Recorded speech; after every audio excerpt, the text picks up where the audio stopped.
이문디 가시나야. 네가 우리 집 들어올 때 해온 게 뭐 있냐? 어디서 눈을 똑바로 뜨고 대들어. 니년 머리채를 다 뽑아놓을 테니 당장 주소대. 방금 들으신 건 제 시어머니 박순자 여사님의 일상적인 폭언입니다. 10년 동안 저를 종처럼 부려먹고도 모자라 이제는 제 신혼집을 담보로 시누이 빚을 갚으라는 뻔뻔한 요구까지 하시더군요. 하지만 어머니는 꿈에도 모르셨을 겁니다. 그토록 금쪽같이 아끼는 아들이 어머니 생신날 상간녀와 속옷바람으로 케이크를 자르고 있었다는 사실을요. 주소대 라고 광분하며 달려온 어머니를 제가 직접 그 추악한 불륜 현장으로 초대했습니다. 생일상 대신 제사상을 받게 된 박순자 여사님의 기막힌 최후. 지금부터 그 통쾌한 이야기를 시작합니다. 이야기 시작 전 좋아요 버튼을 꾹 눌러주세요. 가정에 행복이 가득하시길 바라겠습니다. 안녕하세요. 오늘 제 가슴속에 묻어두었던 해묵은 이야기를 여러분께 들려드리려고 합니다. 사는 게 참 마음 같지 않죠? 저 역시 10년이라는 세월을 오직 가족이라는 이름 아래 버텨왔습니다. 하지만 그 인내의 끝에 무엇이 기다리고 있었는지 지금부터 제 이야기를 시작해 볼게요. 결혼 10년 차, 제 손마디는 이미 거칠어질 대로 거칠어져 있었습니다. 남들 눈에는 대기업 과장 남편을 둔 팔자 좋은 사모님처럼 보였을지도 모르죠. 하지만 현실은 독박 육아와 끝이 없는 집안일의 연속이었습니다. 남편은 늘 바빴고 저는 홀로 아이를 키우며 시댁의 온갖 수발을 다 들어야 했어요. 시어머니 박순자 여사님에게 저는 가족이 아니었습니다. 그저 당신 아들 뒷바라지하고 당신 딸년 뒤처리나 해주는 집안 일꾼이었죠. 어머니는 툭하면 저희 집에 들이닥쳐 냉장고 검사를 하곤 하셨습니다. 애미야, 국이 이게 뭐냐? 밍밍하니 네 마음보처럼 대충 끓였구나. 죄송해요, 어머니. 아이가 자꾸 보채서 간을 제대로 못 봤어요. 핑계는 무슨, 내 아들이 밖에서 얼마나 고생하는데 집구석에서 밥 하나 제대로 못해? 어머니의 날카로운 목소리는 늘 제 가슴을 후벼 팠습니다. 옆에서 듣고 있던 남편은 그저 핸드폰만 보며 모르는 척을 했죠. 여보, 어머니 오셨는데 과일 좀 내와. 남편은 제 편을 들어주기는커녕 어머니의 기분을 맞추기에 급급했습니다. 저는 묵묵히 부엌으로 들어가 사과를 깎으며 차오르는 한숨을 삼켰습니다.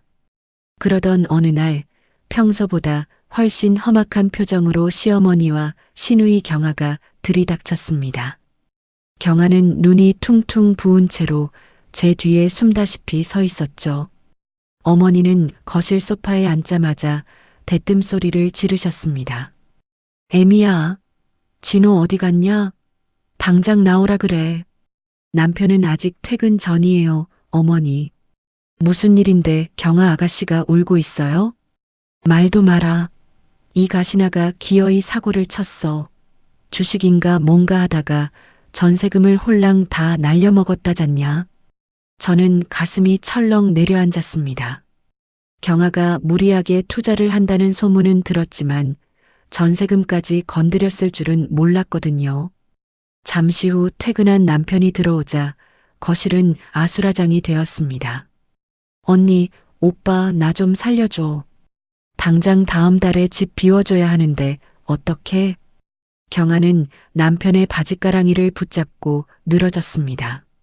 남편은 당황한 기색이 역력했고 시어머니는 기다렸다는 듯 본론을 꺼내셨습니다. 진호야, 방법은 하나뿐이다. 니들 사는 이 아파트, 이거 담보로 대출 좀 받자. 저는 제 귀를 의심했습니다. 이 집은 저희가 10년 동안 맞벌이하며 피땀 흘려 마련한 우리 가족의 보금자리였습니다. 어머니, 그게 무슨 말씀이세요? 이 집 담보로 대출이라니요. 그건 안 돼요. 제가 단호하게 말하자 시어머니의 눈등이 파르르 떨리기 시작했습니다. 뭐라? 안 돼? 네가 지금 내 앞에서 안 된다고 그랬냐? 아가씨 사정은 안타깝지만 저희 집을 담보로 잡히는 건 너무 위험해요. 대출금은 누가 갚고요? 누가 갚긴. 나중에 경아가 돈 벌어서 갚으면 될 거 아니냐. 가족끼리 그 정도도 못 도와줘? 어머니는 막무가내였습니다. 저는 고개를 돌려 남편을 바라봤습니다. 제발 한마디만이라도 해달라는 간절한 눈빛을 보냈죠. 하지만 남편은 제 눈을 피하며 기어들어가는 목소리로 말했습니다. 여보, 일단 어머니 말씀 좀 들어보자. 경아가 길바닥에 나앉게 생겼다잖아. 당신 지금 제정신이야? 우리의 교육비며 생활비는 어떡하고? 이 대출 잘못되면 우리 가족 다 망해. 남편의 태도에 제 인내심도 바닥이 났습니다. 제가 강하게 반발하자 시어머니는 급기야 자리에서 일어나 제 앞으로 다가왔습니다. 이게 어디서 눈을 똑바로 뜨고 대들어? 네가 우리 집 들어올 때 해온 게 뭐 있냐? 어머니, 틀린 말했어? 빈손으로 몸뚱어리 하나 달랑 들어온 년이 이제 살만하니까 시어미 말이 우습지? 어머니의 입에선 차마 담지 못할 폭언들이 쏟아져 나왔습니다. 네 친정에서 보태준 게 10원 한 장이라도 있어? 내 아들이 벌어온 돈으로 먹고 사는 주제에 어디서 감히 주인 행세야. 어머니 말씀이 너무 지나치세요. 저도 10년 동안 일하며 이 집 마련하는데 보탰어요. 보태긴 뭘 보태? 네가 번 건 다 네 입으로 들어갔겠지.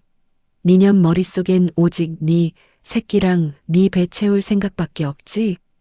경아는 옆에서 거들며 저를 몰아세웠습니다. 새언니 정말 너무하네. 오빠가 대기업 다니니까 이 정도 사는 거지.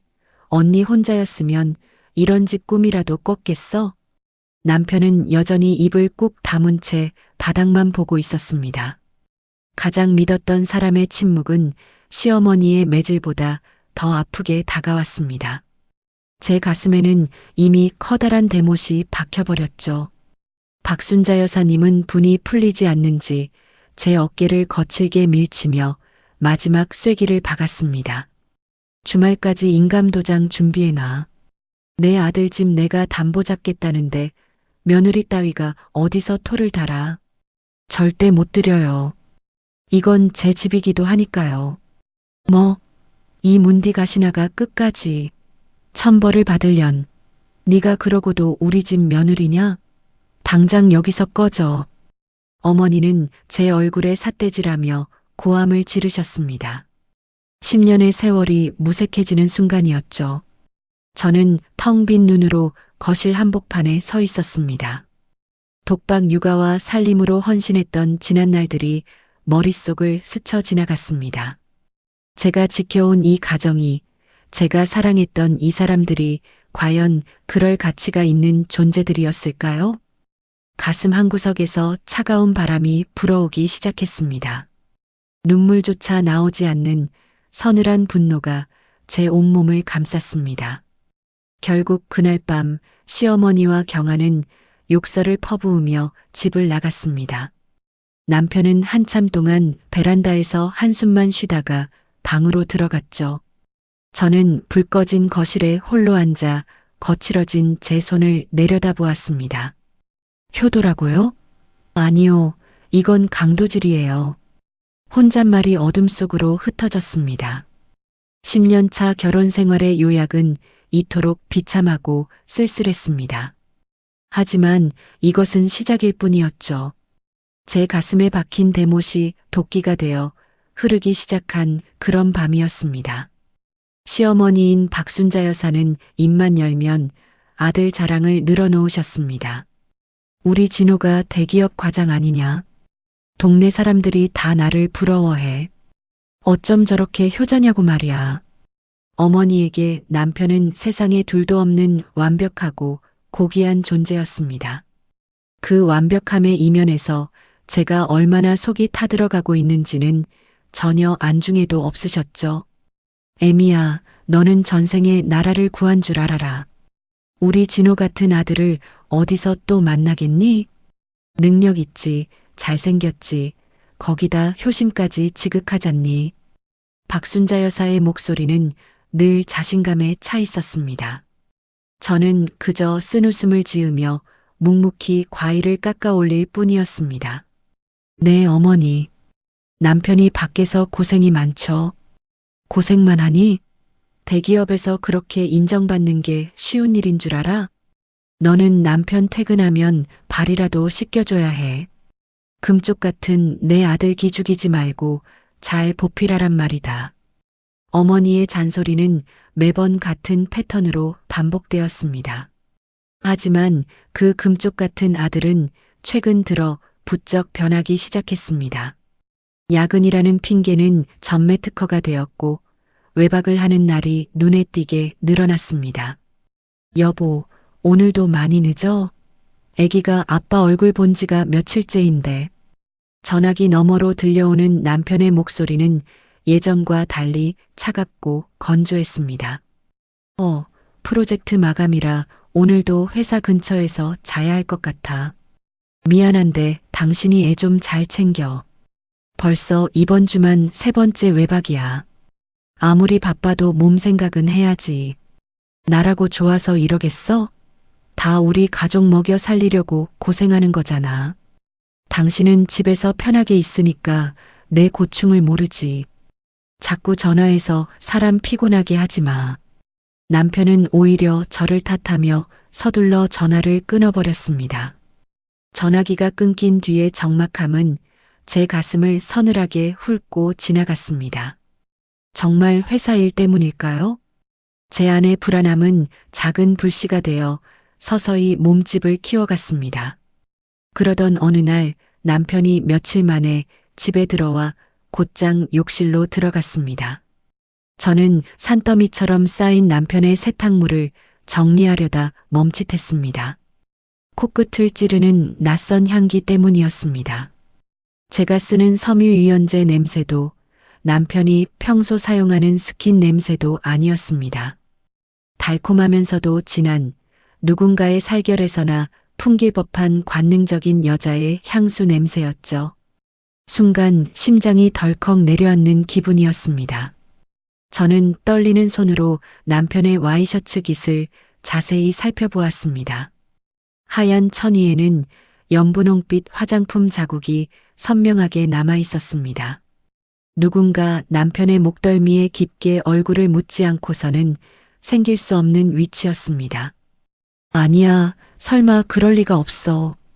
저는 고개를 저으며 부정하려 했습니다. 하지만 제 손은 이미 남편의 양복 주머니를 뒤지고 있었습니다. 제발 아무것도 나오지 않기를, 제 의심이 그저 망상이기를 간절히 바랐습니다. 그러다 손가락 끝에 빳빳한 종이 조각 하나가 걸렸습니다. 주머니 깊숙한 곳에서 꺼낸 것은 다름 아닌 백화점 영수증이었습니다. 서울의 유명 백화점 명품관에서 발행된 것이었죠. 내역을 확인한 저는 그 자리에 얼어붙고 말았습니다. 럭셔리 베이비 코트 150만 원.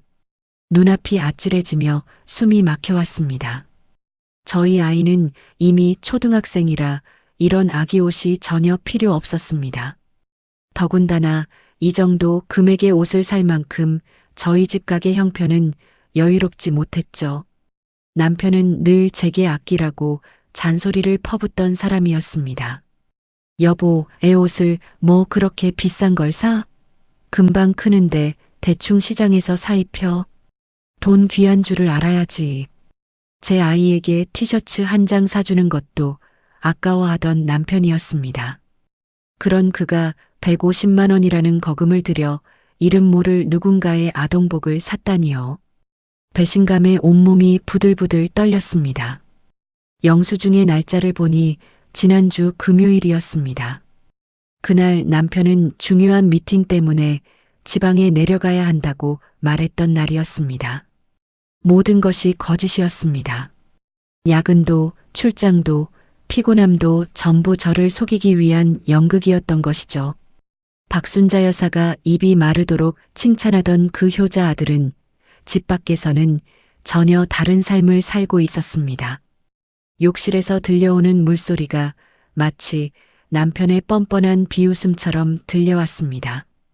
화가 머리끝까지 치밀어 올랐고 눈물부터 쏟아질 것 같았습니다.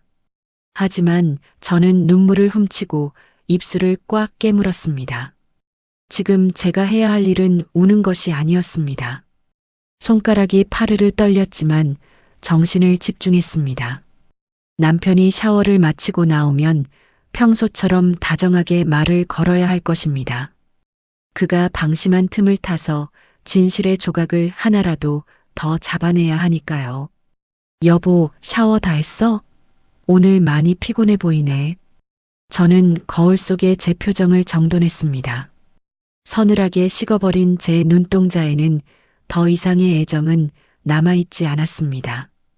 오직 진실을 파헤치겠다는 단호한 결의만이 감돌 뿐이었습니다. 저는 이제 더 이상 어머니의 말 잘 듣는 착한 며느리도 남편의 헌신적인 아내도 아니었습니다. 사냥을 시작하기 전 숨을 죽인 포식자의 심정으로 저는 남편의 수상함을 계속 쫓아야 했습니다. 제 인생이 송두리째 흔들리고 있다는 공포보다 저를 완벽하게 속여온 그 기만함에 몸서리가 쳐졌죠. 결국 저는 결심했습니다. 제 눈으로 직접 그 추악한 진실의 끝을 보기로 말입니다. 며칠 뒤 저는 비밀리에 흥신소를 찾았습니다. 그리고 남편이 외도를 하는지 파악해달라고 했죠. 며칠 뒤 어둡고 퀴퀴한 사무실에서 마주한 사설탐정은 제게 두툼한 서류 봉투 하나를 내밀더군요. 사모님, 마음 단단히 먹고 보셔야 할 겁니다. 떨리는 손으로 봉투를 열자 고화질의 사진들이 쏟아져 나왔습니다. 그 속에는 제 남편이 한 젊은 여자와 팔짱을 끼고 다정하게 웃고 있는 모습이 담겨 있었습니다. 여자 이름은 한수진, 올해 32입니다. 지금 김진호 씨가 마련해준 강남의 고급 오피스텔에서 아예 살림을 차렸더군요. 사설탐정의 무미건조한 목소리가 제 귀를 때렸습니다. 사진 속 여자는 뱀처럼 매끄럽고 화려한 외모를 가지고 있었습니다. 남편의 품에 안겨 세상에서 가장 행복한 표정을 짓고 있는 그 여우 같은 모습에 숨이 턱 막혔죠. 더 기가 막힌 건 그들의 생활 수준이었습니다. 남편은 그 여자에게 차를 사주고 명품 가방을 계절마다 안겨주고 있었습니다. 이 오피스텔 월세만 해도 어마어마합니다. 김진호 씨 급여의 상당 부분이 이쪽으로 흘러들어가고 있어요. 탐정이 보여준 지출 내역을 보며 저는 실수했습니다. 집에서는 생활비가 부족하다며 제 가계부를 검사하던 그 남자가 밖에서는 한 여자에게 성을 쌓아주고 있었던 겁니다. 그런데 제가 가장 큰 충격을 받은 건 따로 있었습니다. 바로 남편이 박순자 여사에게 준다던 그 돈의 행방이었습니다. 남편은 늘 제게 말했죠. 여보, 우리 엄마 고생만 하셨잖아. 내가 용돈 드리는 거 당신이 좀 이해해줘. 저는 시어머니가 그 돈으로 노후를 편히 보내시는 줄 알고 제 아이 학원비까지 아껴가며 참아왔습니다. 하지만 조사 결과는 참혹했습니다. 남편이 어머니 계좌로 입금한 돈은 입금된 지 채 1시간이 지나기도 전에 다시 남편의 다른 계좌로 옮겨지고 있었습니다. 그리고 그 돈은 고스란히 상간녀 한수진의 명품 가방 결제 대금으로 쓰였죠. 남편은 어머니를 방패막이 삼아 저를 속이고 그 뒤에서 상간녀의 배를 불리고 있었던 겁니다. 그런 사실도 모르는 박순자 여사는 마침 그날 오후 저희 집 거실 소파에 거만하게 앉아 거드름을 피우고 계셨습니다. 애미야, 너는 우리 진호 같은 아들 둔 걸 영광으로 알아라. 요즘 세상에 매달 애미한테 용돈을 꼬박꼬박 보내는 효자가 어디 있니? 어머니는 마치 제가 못할 일을 아들이 대신해주고 있다는 듯 으스댔습니다. 어머니, 그 돈으로 맛있는 것도 좀 사드시고 하세요. 제가 애써 감정을 누르며 대답하자 어머니는 혀를 차며 말씀하셨죠. 걱정 마라. 내 아들이 준 돈인데 내가 알아서 잘 쓰지 않겠니? 지난번엔 그 돈으로 보약도 지어 먹고 친구들한테 밥도 크게 한번 샀다. 다 우리 아들 덕분이지, 암. 어머니의 그 당당한 거짓말을 듣고 있자니 눈앞에 있는 시어머니가 세상에서 가장 멍청한 사자처럼 보였습니다. 자기 아들이 자기 이름을 팔아 상간녀에게 돈을 퍼붓고 있는 줄도 모르고 그저 아들 자랑에 취해 계시는 꼴이라니요. 어머니는 참 행복하시겠어요. 아버님이 일찍 돌아가셨어도 아드님이 저렇게 지극정성이니까요. 제 뼈 있는 말에 박순자 여사는 코방귀를 뀌었습니다. 그럼 내 아들은 너 같은 애랑은 차원이 달라. 너는 내 아들 발끝도 못 따라가니까 그저 시키는 대로 잘하고 살란 말이다. 어머니는 여전히 며느리인 저를 하대하며 승리감에 젖어 있었습니다. 저는 속으로 차갑게 움츠렸습니다. 어머니, 당신이 그렇게 자랑스러워하는 그 돈, 사실은 그 여우 같은 여자의 가방값이 되고 있답니다. 당신은 지금 아들에게 이용당하고 있는 거예요. 하지만 저는 겉으로 내색하지 않았습니다. 지금은 이 멍청한 사자의 자존심을 건드릴 때가 아니었죠. 남편의 기만과 시어머니의 무지가 만들어낸 이 기괴한 연극을 보며 제 마음은 이미 돌처럼 굳어져 가고 있었습니다. 남편은 뱀처럼 교활하게 저를 속였고 시어머니는 사자처럼 포효하며 제 위에서 군림하려 하지만 그들은 자신들이 파놓은 구덩이가 얼마나 깊은지 전혀 모르고 있었습니다. 저는 시어머니가 마시고 남긴 찻잔을 조용히 치웠습니다. 사진 속 한수진의 비웃는 듯한 눈빛이 제 뇌리를 떠나지 않았습니다. 그래요, 한수진 씨. 당신이 가진 그 가방, 그 옷들 어디 마음껏 누려봐요. 그게 나중에 당신의 목을 조르는 밧줄이 될 테니까요. 저는 거실 창밖을 내다보며 길게 숨을 내뱉었습니다. 복수의 서막이 이 추악한 진실 위에서 조용히 오르고 있었습니다. 차가운 바람이 옷깃을 파고드는 오후였습니다. 저는 정갈하게 옷을 차려입고 평소에는 갈 일이 없던 법조타운의 한 빌딩으로 향했죠. 심장이 요동쳤지만 발걸음은 그 어느 때보다 단호했습니다. 어서 오세요. 정은희 씨 되시죠? 중후한 목소리의 변호사가 저를 맞이했습니다. 그의 책상 위에는 제가 미리 준비해간 남편의 자산 내역과 아파트 등기부등본이 놓여 있었죠. 10년 동안 가사와 육아를 전담하셨고 초기 자금 마련에도 기여하셨으니 재산 분할은 충분히 가능합니다. 변호사님, 저는 단순히 나누는 것에 그치고 싶지 않아요. 그 사람이 상간녀에게 퍼부은 돈, 그리고 제가 시댁에 뺏긴 제 청춘의 대가까지 전부 받아내고 싶습니다. 제 목소리는 의외로 차분했습니다. 변호사는 안경을 치켰으며 서류를 꼼꼼히 살폈습니다. 상간녀 소송과 이혼 소송을 동시에 진행하시죠. 남편분의 유책 사유가 워낙 확실해서 위자료 산정에도 유리합니다. 다만 지금부터 제가 말씀드리는 증거들을 더 치밀하게 수집하셔야 합니다. 변호사와의 상담은 2시간 넘게 이어졌습니다. 집안의 모든 공동자산, 남편의 숨겨진 보너스 계좌, 심지어 박순자 여사에게 흘러들어갔던 용돈의 흐름까지 하나하나 계산기에 두드려졌죠. 숫자가 늘어날수록 제 마음은 점점 더 차갑게 식어갔습니다. 10년의 사랑이 고작 이 숫자 몇 개로 정리된다는 것이 서글펐지만 동시에 이것만이 저를 지켜줄 유일한 무기라는 사실을 깨달았습니다. 집으로 돌아오니 거실은 이미 아수라장이었습니다. 신우이 경아의 주식빚 때문에 독촉 전화가 빗발치고 있었거든요. 오빠, 나 진짜 죽을 것 같아. 사채업자들이 회사까지 찾아오면 나 정말 끝이야. 경아는 거실 바닥에 주저앉아 통곡하고 있었고 박순자 여사는 안절부절 못하며 남편의 팔을 붙잡고 있었습니다. 진호야, 방법이 없겠니? 네 여동생 저러다 정말 큰일 나면 어쩌니? 남편은 골치가 아픈지 연신 마른 세수를 하며 저를 쳐다봤습니다. 당신 어떻게 안 되겠어? 어머니가 저렇게까지 말씀하시는데. 저는 그들의 비굴한 모습을 가만히 지켜보았습니다. 평소 같았으면 억울함에 소리를 질렀겠지만 오늘은 달랐습니다. 저는 천천히 다가가 경아의 어깨를 감싸 안으며 아주 부드러운 목소리로 말했죠. 경아 아가씨, 너무 울지 마요. 내가 다 생각이 있으니까.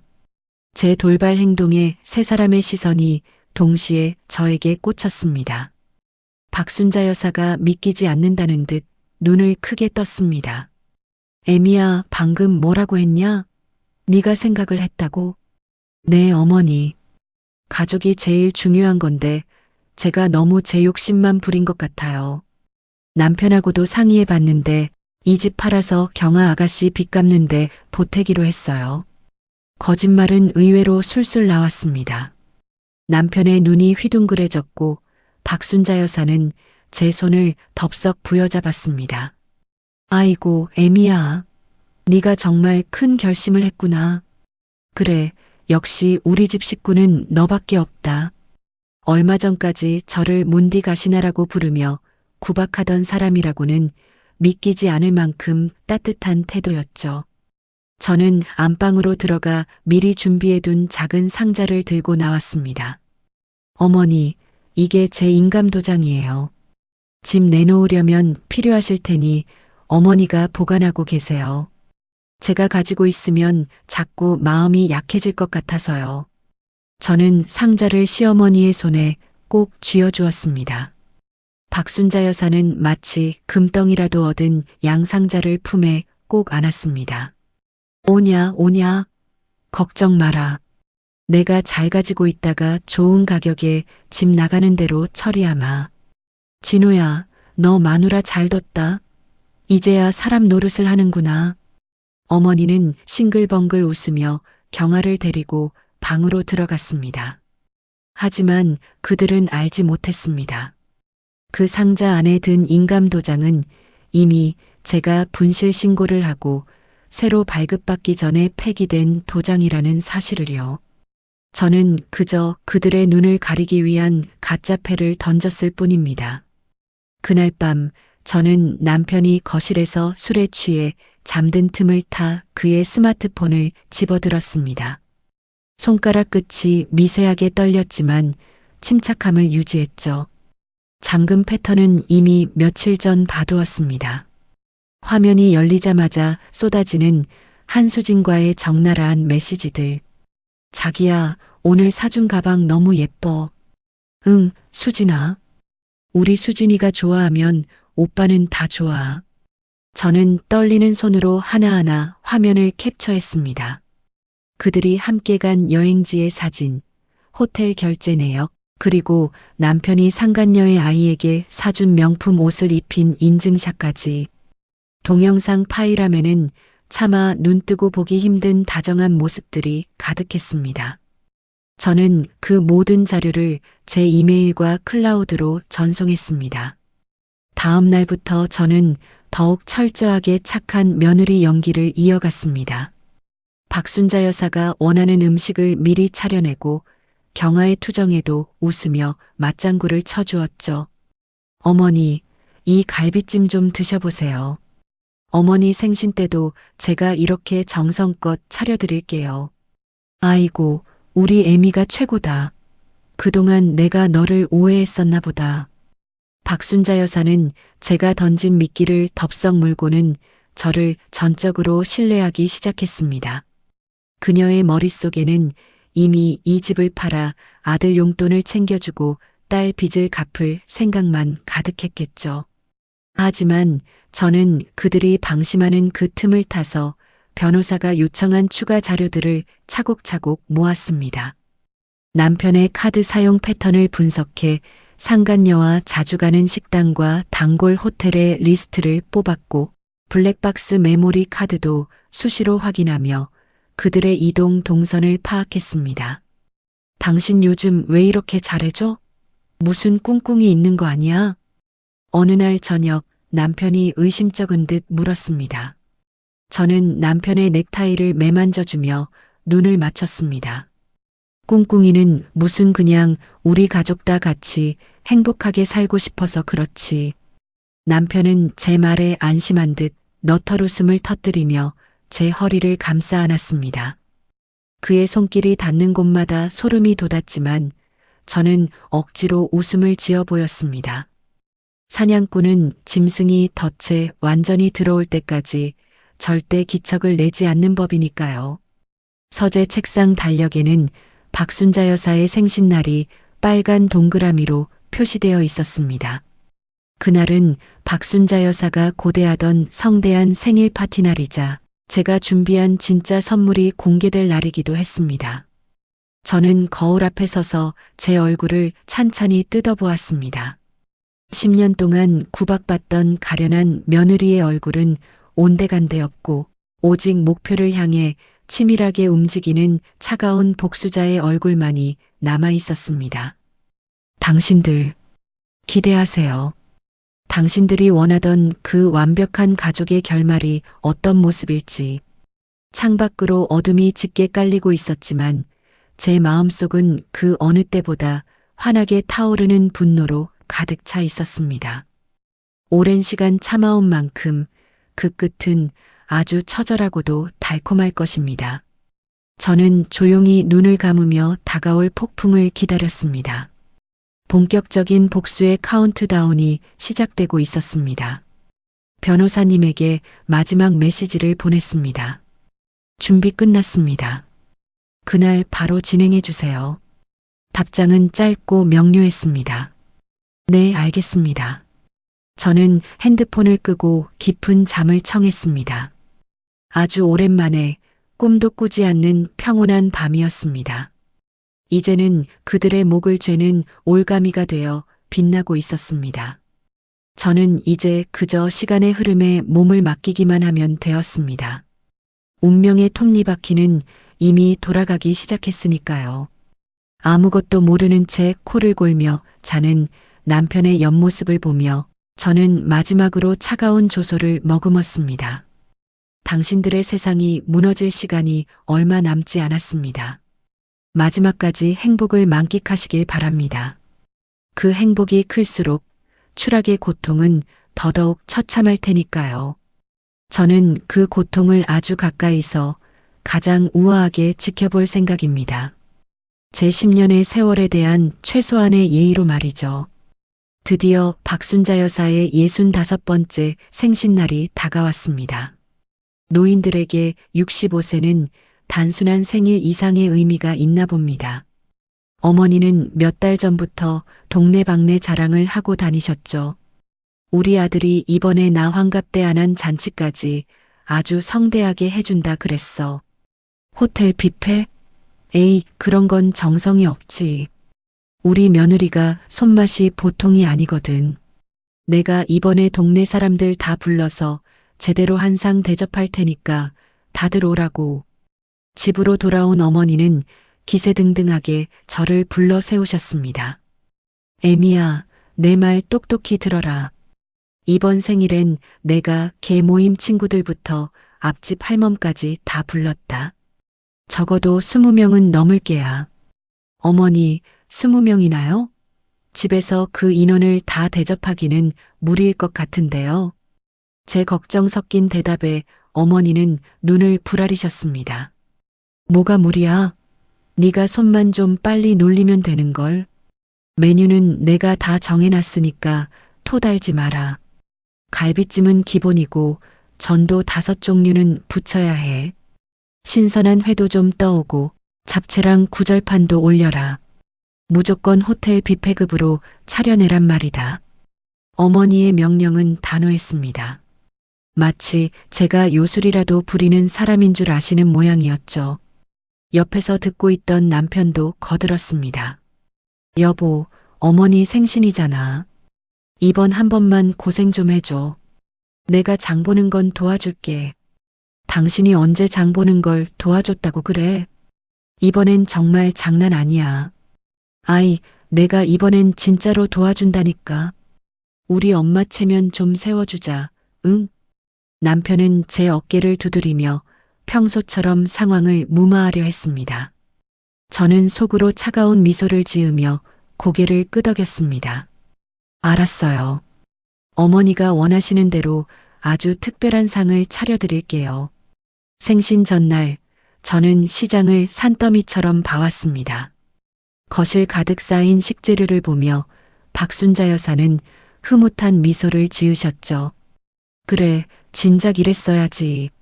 사람이 성의가 있어야 복을 받는 법이다. 네, 어머니. 정말 잊지 못할 생신상이 될 거예요. 저는 밤늦게까지 재료를 손질하는 척하며 분주하게 움직였습니다. 어머니는 그 모습을 지켜보다가 방으로 들어가 편안하게 잠을 청하셨죠. 하지만 정작 생신 당일 아침 집안의 공기는 묘하게 달라져 있었습니다. 새벽같이 일어난 남편이 양복을 챙겨 입으며 제 방으로 들어왔습니다.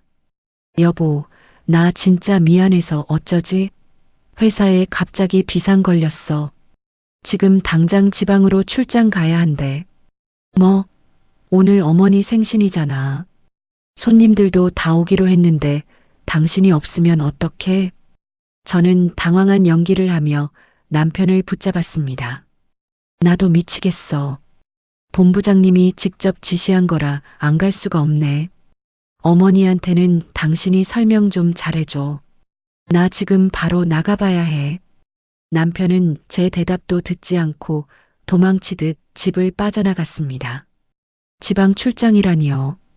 어디로 누구를 만나러 가는지 저는 너무나 잘 알고 있었지만 그저 뒷모습을 바라보며 입술을 깨물었습니다. 잠시 후 박순자 여사가 화사한 한복을 차려입고 왔습니다. 애미야, 진호는 어딨냐? 오늘 나랑 같이 손님 맞아야지. 거실에는 정막만이 감돌고 있었습니다. 주방은 어제 사온 재료들이 그대로 널브러진 채 불 하나 켜지지 않았죠. 어머니, 진호 씨 갑자기 출장이 잡혀서 나갔어요. 급한 일이라 어쩔 수 없었나 봐요. 뭐라? 출장? 이 금쪽 같은 날에 무슨 놈의 출장이야. 어머니의 얼굴이 순식간에 불그락푸르락 달아올랐습니다. 저도 당황스러워요.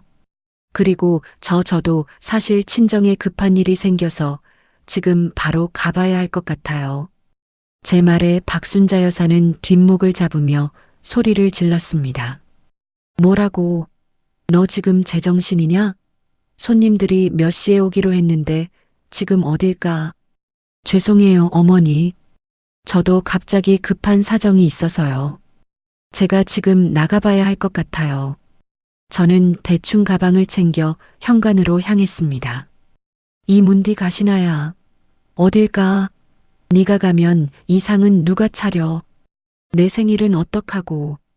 박순자 여사가 제 팔을 붙잡으려 했지만 저는 교묘하게 몸을 피해 문을 열었습니다. 재료는 다 사다 놨으니까 어머니가 직접 좀 해주세요. 저 정말 급해서 가볼게요. 꽝 하는 소리와 함께 현관문이 닫혔습니다. 텅 빈 집안에 박순자 여사의 비명 같은 고함이 울려 퍼졌겠죠. 저는 아파트 단지를 빠져나와 곧바로 핸드폰 전원을 꺼버렸습니다. 이제부터 시작될 박순자 여사의 분노를 상상하니 가슴 밑바닥에서 알 수 없는 쾌감이 올라왔습니다.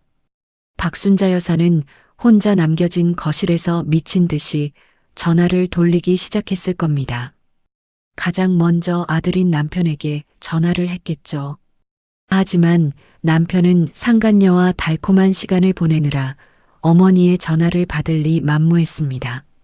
그 다음은 당연히 저였을 겁니다. 하지만 제 핸드폰은 고객님의 전원이 꺼져 있어라는 차가운 기계음만 반복했을 테죠. 시계 소리는 째깍째깍 흐르고 어머니가 초대한 친구들이 도착할 시간은 점점 다가왔을 겁니다. 주방에는 다듬지도 않은 파와 핏물도 빠지지 않은 고기들이 흉물스럽게 널려 있었습니다. 이것들이 감히 나를 이렇게 무시해? 박순자 여사는 거실 한복판에서 씩씩거리며 발을 굴렀을 겁니다. 아들만 믿고 며느리를 일꾼 부리듯 부리며 큰 소리쳤던 그 당당함은 어디로 갔을까요? 친구들에게는 호텔 뷔페 뺨친다며 큰 소리를 쳐놨는데 정작 집에는 물 한 잔 대접할 준비조차 되어 있지 않은 상황. 박순자 여사의 머릿속은 복잡하게 뒤엉키기 시작했습니다. 분노와 당혹감, 그리고 곧 닥쳐올 망신살에 대한 공포가 그녀를 엄습했겠죠. 평소 며느리를 종처럼 부리며 누렸던 그 권위가 모래성처럼 무너져 내리는 순간이었습니다. 집안의 정막은 박순자 여사의 분노를 더욱 부채질했습니다. 그녀는 현관문을 노려보며 누군가 들어오기만을 기다렸을 겁니다. 하지만 현관문은 요지부동이었고 밖에서는 손님들의 웃음소리가 들려오기 시작했겠죠. 65년 평생 가장 화려해야 할 생신날 아침, 그녀는 세상에서 가장 비참하고 고립된 존재가 되어 있었습니다. 정은이 2년 들어오기만 해봐라. 내 손에 죽을 줄 알아. 박순자 여사의 낮은 읊조림이 빈집을 가득 채웠습니다. 하지만 그 분노의 대상이 정작 누구여야 하는지 그녀는 아직도 꿈에도 모르고 있었습니다. 폭풍 전야의 고요함은 그렇게 깨지고 있었습니다. 그녀의 가슴 속에서 끓어오르는 용암 같은 분노가 곧 폭발할 준비를 마친 채 말입니다.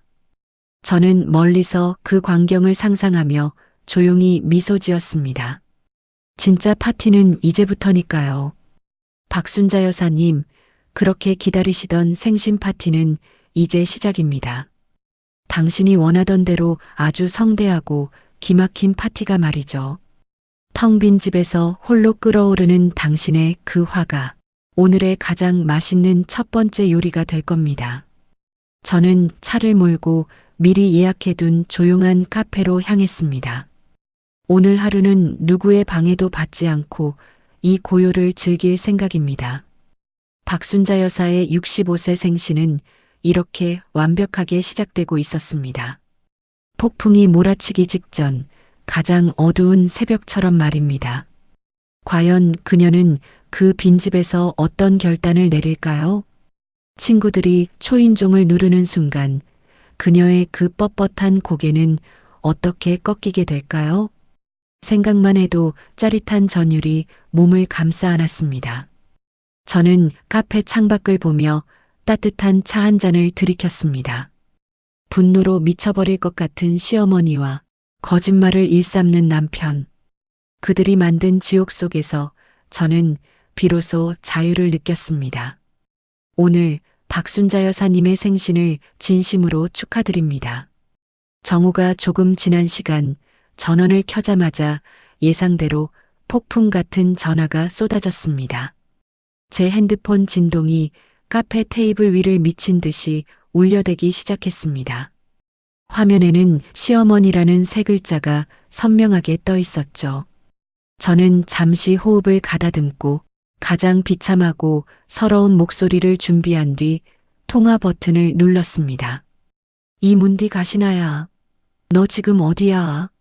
당장 안 나타나?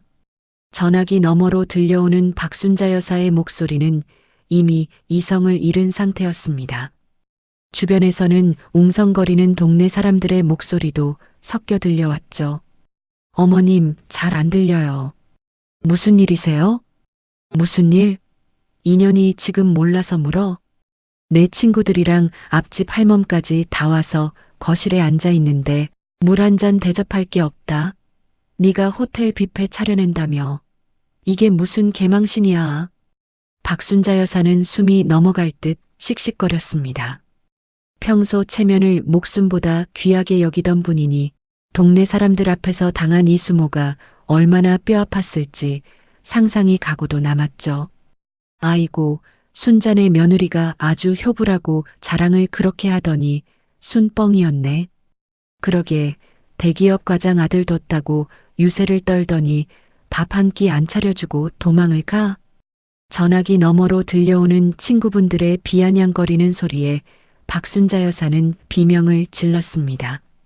닥쳐. 다들 조용히 해. 이년아, 너 지금 당장 주소대. 네가 어디 숨어 있든 내가 가서 니년 머리채를 다 뽑아 놓을 테니까. 어머니, 진정하세요. 제가 지금 가고 싶어도 못 가는 사정이 있어요. 저는 목소리를 바르르 떨며 울먹이는 연기를 시작했습니다. 사정은 무슨 얼어 죽을 사정? 당장 어딨는지 주소 불러. 박순자 여사는 당장이라도 수화기를 뚫고 나올 기세로 고함을 질러댔습니다. 빨리 주소 불러 내가 가서 니년 입을 확 찢어 놓을 테니까. 저는 이때다 싶어 준비해둔 미끼를 던졌습니다. 네 어머님 주소 찍어드릴 테니까 제발 소리 좀 지르지 마세요. 그래, 당장 찍어. 네 어머니 지금 문자로 보낼게요. 조심히 오세요. 전화를 끊고 저는 입가에 고여있던 미소를 숨기지 않았습니다. 저는 바로 흥신소에서 받아두었던 상간녀 한수진의 오피스텔 주소를 복사해 어머니께 전송했습니다. 강남구 오피스텔 1204호. 전송 버튼을 누르는 제 손가락이 가볍게 떨렸습니다. 공포 때문이 아니라 곧 벌어질 그 처절한 광경에 대한 기대감 때문이었죠. 박순자 여사는 아마 지금쯤 손님들을 다 쫓아내고 택시를 잡으러 뛰어나갔을 겁니다. 며느리의 머리채를 잡겠다는 분노와 오기가 그녀의 눈을 가리고 있겠죠. 그곳이 지옥으로 가는 입구라는 사실은 꿈에도 모른 채 말입니다. 친구들 앞에서 당한 망신을 저에게 풀 생각만으로 가득 찬 그녀의 뒷모습이 눈에 선했습니다. 저는 다시 의자에 깊숙이 몸을 묻었습니다. 박순자 여사가 그 오피스텔 문을 열었을 때 마주할 진실. 그녀가 그토록 신봉하던 완벽한 아들의 실체를 마주했을 때의 그 표정. 그리고 상간녀와 맞닥뜨렸을 때 벌어질 그 아비규환의 현장. 상상만으로도 10년 묵은 체증이 내려가는 기분이었습니다. 순자 여사님, 당신이 그렇게 저에게 요구하던 주소를 드렸습니다. 가서 당신 아들이 차려놓은 그 화려한 밥상을 직접 확인해 보세요. 며느리가 차린 생일상보다 훨씬 더 자극적이고 매운맛일 거예요. 당신이 그토록 사랑하는 아들이 어머니의 생신날 누구와 어떤 케이크를 자르고 있는지 똑똑히 보시란 말입니다. 제 핸드폰은 이제 조용해졌습니다. 폭주를 시작한 박순자 여사는 이제 멈출 수 없는 기차처럼 그 주소를 향해 달려가고 있을 겁니다. 저는 차를 한 모금 들이켰습니다. 오늘따라 차 맛이 유난히 달콤하네요. 철저하게 덫을 놓고 기다리는 저와 그리고 아무것도 모른 채 미래를 즐기는 남편과 상간녀. 모든 인물이 이제 한 장소로 모이게 되었습니다. 그곳에서 터져나올 비명과 파멸의 소리가 여기까지 들리는 듯 했습니다. 저는 우아하게 가방을 챙겨 카페를 나섰습니다. 이제 저도 그 생생한 현장의 결말을 확인할 준비를 해야 하니까요. 순자 여사님, 빨리 가세요. 늦으면 아드님이 상간녀랑 벌써 케이크를 다 먹어버릴지도 모르니까요. 제 서늘한 목소리가 바람에 흩어졌습니다. 운명의 시계는 이제 마지막 카운트다운을 시작하고 있었습니다. 과연 그 오피스텔 문 너머엔 어떤 지옥이 기다리고 있을까요? 저는 가벼운 발걸음으로 차에 올랐습니다. 진짜 파티는 이제부터가 시작입니다. 박순자 여사는 택시 안에서 연신 손부채질을 하며 시근덕거렸을 겁니다. 강남의 번듯한 오피스텔 주소를 손에 쥐고 그녀의 머릿속은 이미 며느리의 머리채를 잡아 흔드는 상상으로 가득했겠죠. 기사님, 좀 더 빨리 좀 갑시다. 지금 사람 잡으러 가는 길이니까. 택시기사의 눈치도 아랑곳하지 않고 소리를 질러댔을 그녀의 모습이 눈에 선합니다. 자신의 65세 생신날을 망친 며느리가 어딘가에 숨어 있다는 사실이 그녀에게는 무엇보다 큰 모욕이었을 테니까요. 드디어 택시가 멈춰서고 박순자 여사는 거스름돈도 받지 않은 채 내동댕이 치듯 내렸을 겁니다. 고급스러운 대리석 바닥이 깔린 오피스텔 로비에 들어서면서도 그녀의 기세는 꺾이지 않았죠. 엘리베이터 숫자가 올라가는 동안 그녀는 입술을 깨물며 다짐했을 겁니다. 2년, 오늘 제삿날인 줄 알아라. 감히 내 아들 덕에 호의호식하며 나를 비웃음 거리로 만들어? 그녀의 눈에는 이미 핏발이 서 있었을 테고 손에 쥔 가방끈은 터질 듯 팽팽하게 당겨져 있었을 겁니다. 1204호. 제가 보내준 주소 앞에 선 박순자 여사는 숨을 크게 몰아쉬었습니다. 배를 누를 생각도 없었겠죠. 박순자 여사는 신발도 벗지 않은 채 흙먼지 묻은 발로 그 화려한 거실을 들이닥쳤습니다. 이 나쁜 년, 어디 숨었어? 당장 안 나와? 거실은 제가 보았던 사진보다 훨씬 더 화려하고 아늑했을 겁니다. 은은한 아로마 향기가 진동하고 고급스러운 조명이 거실을 밝히고 있었죠. 하지만 박순자 여사에게는 그 모든 것이 며느리의 사치로만 보였을 겁니다. 거실에 아무도 보이지 않자 그녀는 본능적으로 가장 안쪽에 있는 침실 문으로 달려갔습니다. 정은이, 니년이 감히 내 생일을 망치고 여기 숨어서 놀고 있어? 니년 머리채를 다 뽑아놓을 테니 주소 대라며. 내가 직접 왔다. 이 문디 가시나야. 박순자 여사는 전력 질주하듯 달려가 안방 문을 발로 쾅 걷어찼습니다. 문이 벽에 부딪히며 엄청난 굉음을 냈고 그녀는 사자처럼 포효하며 방 안으로 뛰어들었죠. 하지만 그 순간 그녀의 세상은 멈춰버렸습니다. 방 안에는 그녀가 그토록 찾아 헤매던 며느리 정은이가 없었습니다. 대신 침대 머리맡에 앉아 환하게 웃고 있던 두 사람이 있었죠. 그중 한 명은 박순자 여사가 입만 열면 자랑하던 그녀의 분신, 세상에서 가장 완벽하고 효성 지극하다던 아들 김진호였습니다. 남편은 대기업 과장의 위엄은 온데간데 없이 속옷바람에 민망한 차림으로 침대에 걸터 앉아 있었습니다. 그리고 그 옆에는 뱀처럼 매끄러운 피부를 가진 젊은 여자 한수진이 있었습니다. 두 사람 사이에는 화려한 생일 케이크가 놓여 있었죠. 박순자 여사가 집에서 텅 빈 식탁을 보며 우라통을 터뜨리고 있을 때 그녀의 금쪽 같은 아들은 이 낯선 여자의 침실에서 웃으며 케이크를 자르고 있었던 겁니다. 자기야, 아해봐. 이거 진짜 맛있다. 방금 전까지 이런 달콤한 대화가 오갔을 그 공간에 시어머니 박순자가 불청객처럼 들이닥친 것이죠. 엄마가 여기 왜? 남편은 귀신이라도 본 듯 눈을 동그랗게 뜨고 자리에서 일어났습니다. 들고 있던 포크가 바닥으로 툭 떨어졌죠. 박순자 여사는 얼어붙은 채 그 광경을 바라보았습니다. 며느리를 때려잡으러 온 그 서슬 펄런 기세는 어디론가 사라지고 대신 형용할 수 없는 충격과 배신감이 그녀의 얼굴을 뒤덮었습니다.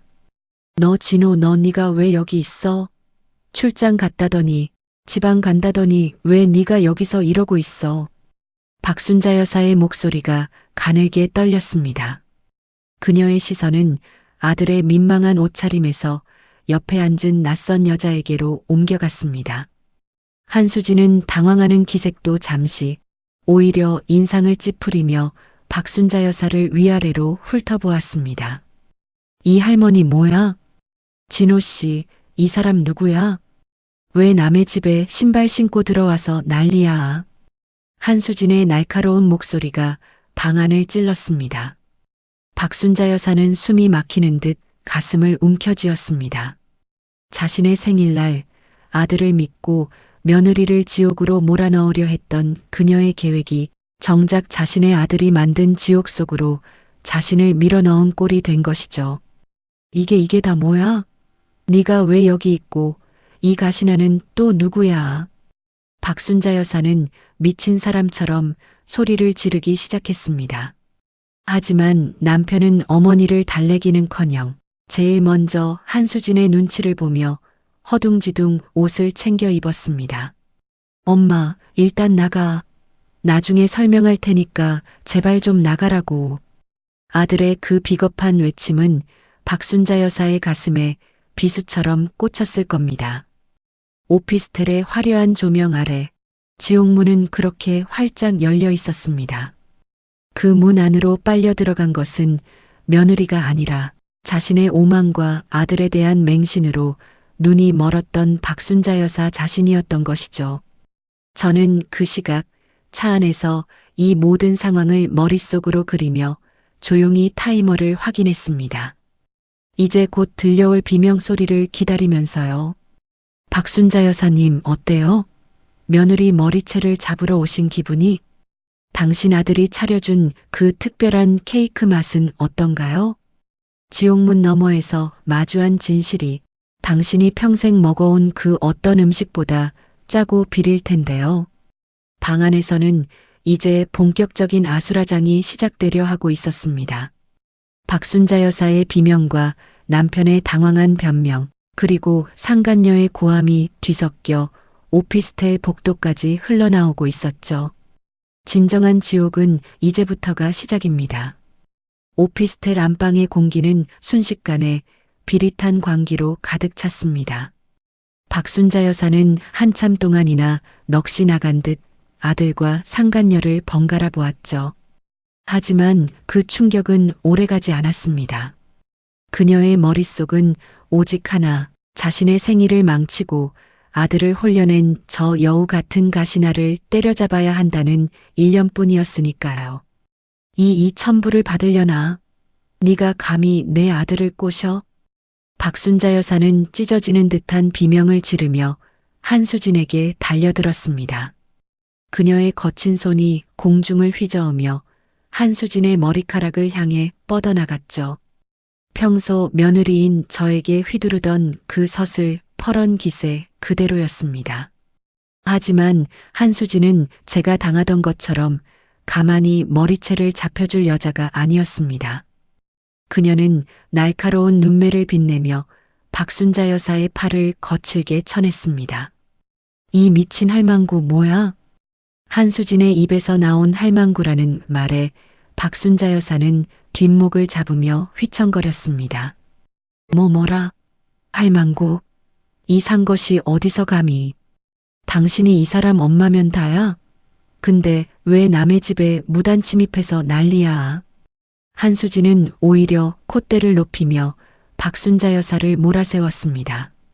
그녀는 명품 잠옷 차림으로 팔짱을 낀 채 바닥에 주저앉으려는 박순자 여사를 경멸하듯 내려다보았죠. 이 할망구가 진짜 노망났나? 이 집 내 명의로 되어 있어? 당장 안 나가면 경찰에 신고할 줄 알아. 한수진은 박순자 여사의 어깨를 잇는 힘껏 밀쳐버렸습니다. 체구가 작은 박순자 여사는 힘없이 뒤로 밀려나 화장대 모서리에 허리를 찢고 말았죠. 아이고 나 죽네. 진호야, 너 보고만 있냐? 전현이 네 애미를 죽이는데 보고만 있어. 박순자 여사는 바닥을 뒹굴며 아들의 이름을 처절하게 불렀습니다. 그녀는 당연히 아들이 달려와 저 발칙한 년의 뺨을 갈겨줄 거라 믿었을 겁니다. 하지만 남편의 반응은 박순자 여사의 기대와는 전혀 달랐습니다. 남편은 바닥에 쓰러진 어머니를 일으키기는커녕 잔뜩 겁에 질린 한수진의 어깨를 감싸 안으며 저를 노려보듯 어머니를 향해 소리쳤습니다. 엄마, 제발 좀 그만해. 수진이 다치면 엄마가 책임질 거야. 그 말은 박순자 여사의 심장에 칼을 꽂는 것보다 더 잔인했습니다. 자신의 생일날 피눈물을 흘리는 어머니보다 상간녀의 손끝에 난 상처가 더 걱정된다는 아들의 선언이었으니까요. 진호야, 너 지금 뭐라고 했냐? 네 애미가 맞았는데 네 애미가 지금 죽는다는데. 엄마가 먼저 와서 난동 피웠잖아. 여기 수진이네 집이야. 제발 좀 가라고. 남편은 오히려 박순자 여사의 팔을 거칠게 잡아 끌었습니다. 마치 귀찮은 벌레를 밖으로 던져버리려는 듯한 몸짓이었죠. 이거 이거 놓으란 말이다. 이 불효자식아. 박순자 여사는 발버둥을 쳤지만 남편은 아랑곳하지 않고 그녀를 현관 쪽으로 끌고 나갔습니다. 한수진은 그 뒤에서 비웃는 듯한 표정으로 머리를 정리하며 소리쳤죠. 진호 씨, 저 할망구 당장 쫓아버려. 그래, 알았어, 수진아. 당황했지. 미안해, 내가 잘 이야기할게. 남편의 다정한 목소리는 오직 한수진만을 향해 있었습니다. 박순자 여사는 그 비굴한 아들의 목소리를 들으며 거품을 물 지경이 되었습니다. 그녀가 평생을 바쳐 키워온 완벽한 아들은 지금 눈앞에서 한 여자의 종이 되어 제 어머니를 쓰레기처럼 취급하고 있었습니다. 엄마 제발 좀 가. 여기서 뭐 하는 거야? 내 인생 망치려고 작정했어? 현관 복도까지 끌려 나온 박순자 여사를 향해 남편은 최후의 일침을 가했습니다. 그는 어머니를 복도 바닥에 밀쳐버리고는 오피스텔 문을 쾅 닫아버렸죠. 철컥 하고 문이 잠기는 소리가 박순자 여사의 마지막 남은 정신줄을 끊어놓았습니다. 박순자 여사는 차가운 복도 바닥에 엎드려 울부짖었습니다. 진호야, 진호야, 문 열어라, 이놈아. 하지만 문 안쪽에서는 한수진의 짜증 섞인 목소리와 남편의 달래는 소리만 희미하게 들려올 뿐이었습니다. 65년 평생 아들을 신처럼 모시고 살아온 대가가 고작 상간녀의 집 앞 복도에서 쫓겨나는 신세라니요. 저는 그 모든 소란을 복도 끝 모퉁이에 숨어서 지켜보고 있었습니다. 박순자 여사의 처절한 통곡 소리가 고요한 복도를 울렸지만 제 마음에는 단 한 줄기의 동정심도 잃지 않았습니다. 오히려 10년 동안 제가 흘렸던 눈물이 이제야 주인에게 돌아가는 것 같아 속이 다 시원했죠. 박순자 여사는 한참 동안 문을 두드리다가 결국 자리에 주저앉았습니다. 그녀의 화려한 한복은 이미 먼지로 뒤덮여 엉망이 되었고 곱게 빗어 넘겼던 머리는 산발이 되어 있었습니다. 그녀가 그토록 자랑하던 효자 아들은 이제 그녀에게 가장 잔인한 가해자가 되어 있었습니다. 이 미친 할망구. 한수진이 내뱉은 그 말이 박순자 여사의 귓가에 맴돌았을 겁니다. 평생을 며느리 위에 군림하며 큰 소리치던 그녀가 이제는 아들의 여자에게 그런 취급을 받으며 쫓겨난 것이죠. 이것이 바로 박순자 여사가 스스로 선택한 결과였습니다. 남편의 배신은 그 어떤 폭력보다 더 강력하게 박순자 여사를 무너뜨리고 있었습니다. 그녀는 닫힌 문을 멍하니 바라보며 중얼거렸습니다. 내가 너를 어떻게 키웠는데 내가 너를 어떻게 해. 하지만 그 물음에 대답해 줄 사람은 아무도 없었습니다. 그녀의 아들은 이미 다른 여자의 품에서 어머니의 존재를 지워버리고 있었으니까요. 그렇게 처참한 난투극 생일 파티는 이렇게 끝이 나버렸습니다. 오피스텔 복도는 박순자 여사의 비참함으로 가득 찼고 그녀의 권위는 이미 바닥으로 떨어져 형체를 알아볼 수 없게 되었습니다. 어머니, 이제 좀 알겠어요? 당신이 그토록 사랑하던 아들의 진짜 모습을, 그리고 당신이 무시하던 며느리가 차려주던 밥상이 얼마나 따뜻한 것이었는지 이제 시작일 뿐이에요. 당신이 마주해야 할 진짜 지옥은 아직 오지도 않았으니까요. 비릿한 미소를 지으며 저는 엘리베이터에 올랐습니다. 등 뒤로 들려오는 박순자 여사의 흐느낌 소리가 오늘따라 참으로 감미로운 음악처럼 들려왔습니다. 지옥을 탈출할 문은 이미 닫혔고 그녀는 그 문 밖에서 서서히 무너져 내리고 있었습니다. 오피스텔 복도의 차가운 공기는 박순자 여사의 비명소리를 집어삼킬 듯 무거웠습니다. 문 너머로 들려오는 아들의 다정한 목소리와 상간녀의 콧대 높은 비웃음. 그것은 평생 아들을 신처럼 모셔온 박순자 여사의 세계를 산산조각 내기에 충분했죠. 그녀는 닫힌 문을 긁으며 짐승 같은 소리를 내더니 갑자기 눈동자가 위로 뒤집히며 몸을 바르르 떨기 시작했습니다. 꺼꺼. 기괴한 소리와 함께 그녀의 입가에는 하얀 거품이 보글보글 일었습니다. 충격과 배신감이 그녀의 뇌혈관을 사정없이 두드린 모양이었습니다. 박순자 여사는 그대로 뒤로 넘어가 시멘트 바닥에 머리를 찌우며 의식을 잃었습니다. 복도 끝에서 그 광경을 지켜보던 저는 차분하게 119에 신고를 했습니다. 구급대원들이 도착해 그녀를 들것에 실어나가는 동안에도 아들이 있는 1204호의 문은 끝내 열리지 않았습니다. 참으로 지독하고도 명확한 인과응보였죠. 저는 구급차를 뒤따라 병원으로 향했습니다. 응급실의 소독약 냄새와 소란스러운 기계음은 제 마음을 오히려 평온하게 가라앉혀 주었습니다. 하얀 시트 위에 누워 산소호흡기에 의지하고 있는 박순자 여사의 모습은 참으로 초라했습니다. 그 서슬 퍼런 기세는 어디 가고 주름진 얼굴에는 비참함만이 가득했죠. 몇 시간이 지났을까요? 박순자 여사의 손가락이 미세하게 움직이더니 천천히 눈을 뜨기 시작했습니다. 그녀는 멍한 눈으로 천장을 바라보다가 옆에 앉아 있는 저를 발견했습니다. 여기가 어디냐? 목소리는 쇠 긁는 소리처럼 갈라져 나왔습니다. 저는 의자에서 일어나 그녀의 침대 곁으로 다가갔습니다. 병원 응급실이에요. 복도에서 쓰러지신 거 제가 모시고 왔어요. 제 목소리를 듣자마자 박순자 여사의 기억이 돌아온 듯 했습니다. 그녀의 눈에 순식간에 눈물이 고이더니 이내 다시 도끼가 서리기 시작하더군요. 진호는 내 아들 진호는 어디 있어? 그놈 어디 갔어? 그녀는 떨리는 손으로 제 소매를 붙잡으려 했습니다. 저는 무표정하게 그 손을 뿌리치며 차갑게 대답했습니다. 진호는 오지 않아요. 박순자 여사는 아직도 화가 안 가셨는지 환자복을 입은 채 침대 위에서 발악했습니다.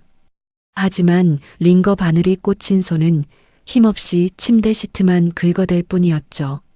저는 가방 안에서 미리 준비해 온 두툼한 서류 봉투를 꺼냈습니다. 박순자 여사님, 이제 소리 지를 기운 있으면 이거나 좀 보세요. 당신이 그토록 사랑하시던 완벽한 아들과 제가 정리해야 할 서류들이니까요. 저는 첫 번째 서류를 그녀의 가슴 위에 툭 던졌습니다. 이게 뭐냐? 진호에게 보내는 이혼 소장이에요. 그동안 그놈이 상간녀에게 퍼부은 돈, 제가 다 계산해서 재산 분할 청구했습니다. 위자료도 역대급으로 청구했으니 기대하셔도 좋아요. 박순자 여사의 입술이 파르르 떨렸습니다. 뭐 이혼? 네가 감히 누굴 상대로 이혼을 해? 절대 못 해준다. 해주고 말고는 여사님이 결정하실 문제가 아니에요. 증거가 이렇게 차고 넘치는데 법원이 제 손을 안 들어줄까요? 저는 이어서 두 번째 서류를 꺼냈습니다. 그리고 이건 여사님의 금쪽 같은 아들이 끼고 돌던 그 여자 한수진 씨에게 보낸 상간녀 위자료 청구 소송장이에요. 아마 지금쯤 그 여자도 우편물 받고 거품 물고 있을걸요? 너 진짜 독한 년이구나. 어떻게 이럴 수가 있어. 박순자 여사는 배신감에 몸을 떨며 저를 노려보았습니다. 하지만 진짜 사이다는 지금부터였습니다. 저는 마지막으로 빽빽하게 글씨가 적힌 종이 뭉치를 그녀의 눈앞에 펼쳐 보였습니다. 여사님, 이게 뭔지 아세요? 지난 10년 동안 여사님이 저를 우리 집 일꾼 취급하며 퍼부으셨던 그 수많은 폭언들이 담긴 녹취록 목록이에요. 박순자 여사의 얼굴이 순식간에 흑빛으로 변했습니다. 녹취라고? 네, 박순자 여사님. 문디 가시나 천벌받으련 친정 부모가 교육을 어떻게 시켰냐는 그 모욕적인 말들. 제가 단 하나도 빠짐없이 다 녹음해뒀거든요. 여사님 생신날 아침에 소리 지르신 것도 아주 깔끔하게 녹음됐더라고요. 저는 침대에 바짝 다가가 그녀의 귓가에 낮게 속삭였습니다. 이 녹취록들이 법정에 제출되면 여사님도 남편의 유책 사유에 큰 공을 세우시는 거예요. 어머니 덕분에 제가 위자료를 더 많이 받을 수 있게 됐거든요. 참 고맙죠? 박순자 여사는 충격에 휩싸여 아무 말도 하지 못했습니다. 그녀가 휘둘렀던 그 무식하고 용감한 폭언들이 이제는 자신의 아들을 파멸로 이끄는 가장 날카로운 부메랑이 되어 돌아온 것이죠. 아, 그리고 여사님. 가져가신 인감도장은 이미 폐기된 가짜예요. 남편이나 어머니 마음대로 못 파세요. 이제 당신 아들은 직장에서도 징계받을 거고 그 여자한테 쏟아부은 돈 갚느라 빚쟁이 신세가 될 거예요. 저는 자리에서 일어나 가방을 정돈했습니다. 이제 퇴원 수속은 알아서 하세요. 전 바빠서 이만 가볼게요. 아드님한테 전화해 보세요. 어머니의 그 효자 아들이 병원에 달려오는지 아닌지. 저는 뒤도 돌아보지 않고 응급실을 걸어 나왔습니다. 등 뒤로 박순자 여사의 비명 섞인 통곡 소리가 들려왔지만 그것은 이제 저와는 상관없는 소음일 뿐이었습니다. 10년 동안 제 가슴에 박혔던 대못들이 하나씩 빠져나가는 기분이었습니다. 시원한 바람이 얼굴을 스치고 지나갔습니다. 제 손에 쥐어진 이혼 서류 한 장이 그 어떤 명품 가방보다 더 빛나고 든든하게 느껴졌습니다. 응급실 밖의 밤하늘은 유난히도 맑았습니다. 박순자 여사의 고통은 이제부터 진짜 시작이겠죠.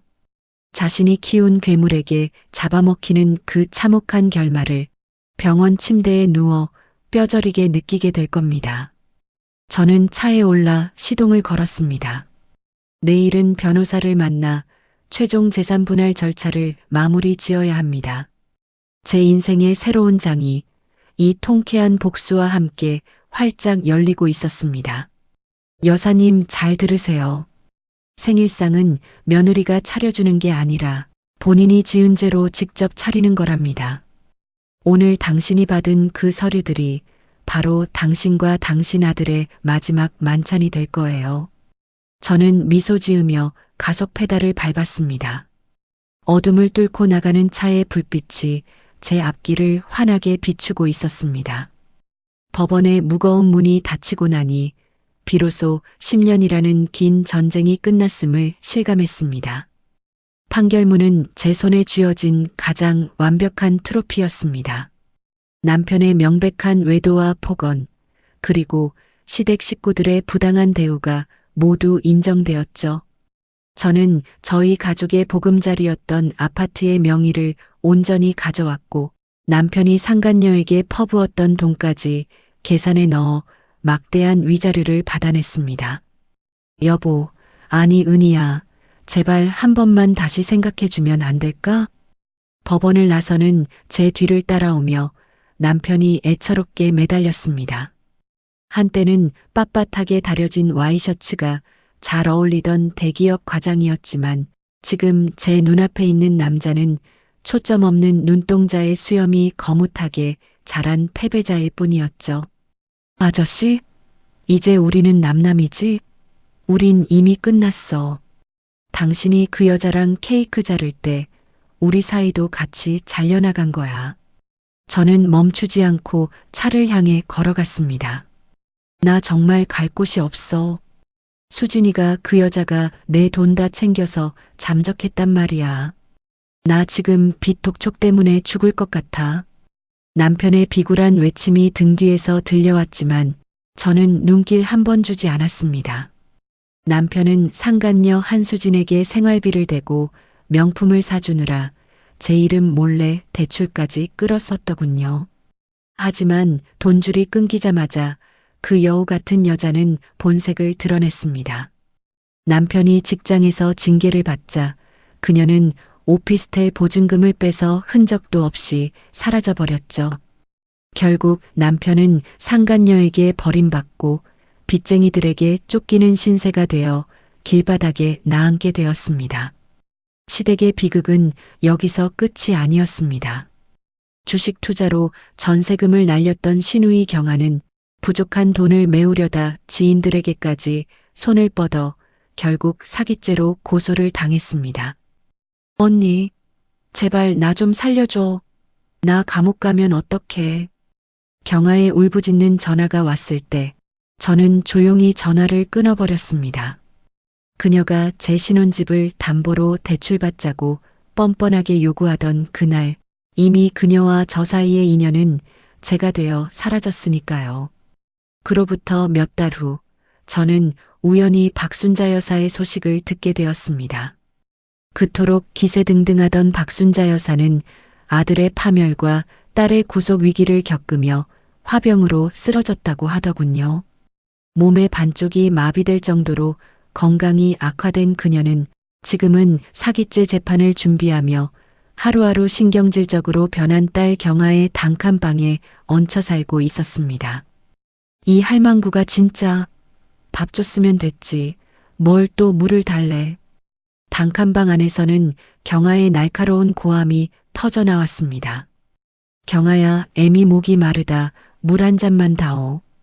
박순자 여사는 힘없는 목소리로 딸의 눈치를 보고 있었습니다. 그녀가 평생 끼고 돌며 애지중지하던 딸은 이제 병든 엄마를 짐짝 취급하며 온갖 구박을 퍼붓고 있었죠.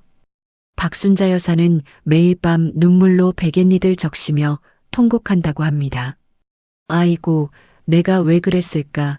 은희가 차려주던 그 따뜻한 밥 한 그릇이 소중한 줄도 모르고. 그녀는 이제야 깨달은 모양입니다. 며느리가 정성껏 끓여내던 뜨끈한 국물과 계절마다 정갈하게 무쳐내던 나물 반찬들이 얼마나 큰 사랑이었는지를요. 하지만 그녀 곁에 남은 것은 차갑게 식어버린 편의점 도시락과 딸의 서슬, 퍼런 욕설뿐이었습니다. 자신이 지은 죄로 직접 차린 제사상을 그녀는 평생토록 꾸역꾸역 삼키며 살아가야 하겠죠. 그것이 제가 그녀에게 남긴 마지막 형벌이었습니다. 인과응보라는 말이 이토록 처절하고도 정확하게 어울리는 결말이 또 있을까요? 오늘 아침 저는 새로 이사한 집의 테라스에 앉아 따뜻한 차 한 잔을 마시고 있습니다. 창밖으로 비치는 햇살은 눈부시게 밝고 집안에는 오직 제가 좋아하는 은은한 향기만이 가득합니다. 더 이상 누군가의 비위를 맞출 필요도 부당한 폭언에 가슴 졸일 필요도 없습니다. 저는 제 이름으로 된 등기부등본을 다시 한번 가만히 쓰다듬어 보았습니다.